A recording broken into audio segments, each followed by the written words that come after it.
మాదిగ బిడ్డలో ఒక ఆశ కలిగింది. అరే నా కులానికి చైతన్యం రావాలి, నా కులానికి గౌరవం పెరగాలి, నా కులం ఔన్నత్యం పెరగాలి, నా కులం గొప్పతనం పెరగాలి, నా కులం అందరికన్నా ముందుండాలి.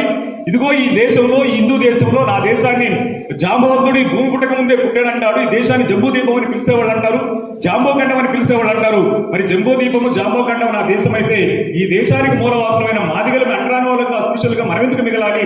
మనం మన గౌరవాన్ని, మన అస్తిత్వాన్ని నిలబెట్టుకునేందుకు మనందరూ రోడ్డు మీదకి రావాలని చెప్పని ఆ రోజు ప్రతి మాదిగ బిడ్డ ఆలోచించి ఎంఆర్పీఎస్ ఉద్యమాన్ని భుజానేసుకుని రోడ్డు మీదకి వచ్చి ఆయనకి తిండున్నా లేకున్నా ఏ స్థాయిలో ఉన్నా, అది ట్రాక్టర్లు పెట్టుకున్నా, లారీలు పెట్టుకున్నా, బస్సులు పెట్టుకున్నా, లేకపోతే జీపులు పెట్టుకున్నా, ఆటోలు పెట్టుకున్నా, ఏదో ఒక పేరు మీద సభ ఎక్కడ జరిగినా, కార్యక్రమం ఎక్కడ జరిగినా ఆ కార్యక్రమాన్ని జయప్రదం చేయడానికి ప్రతి మాదిగ బిడ్డ ఇది నాది ఉద్యమం, ఈ ఉద్యమంలో నేను భాగస్వామిని కావాలి, నా జాతి గౌరవం పెరగాలని చెప్పని లక్షలాది మంది తరలొచ్చి ఎంఆర్పీఎస్ ఉద్యమాన్ని నిలబెట్టారన్న విషయం కూడా మనం మర్చిపోవద్దు. మొదటి దశ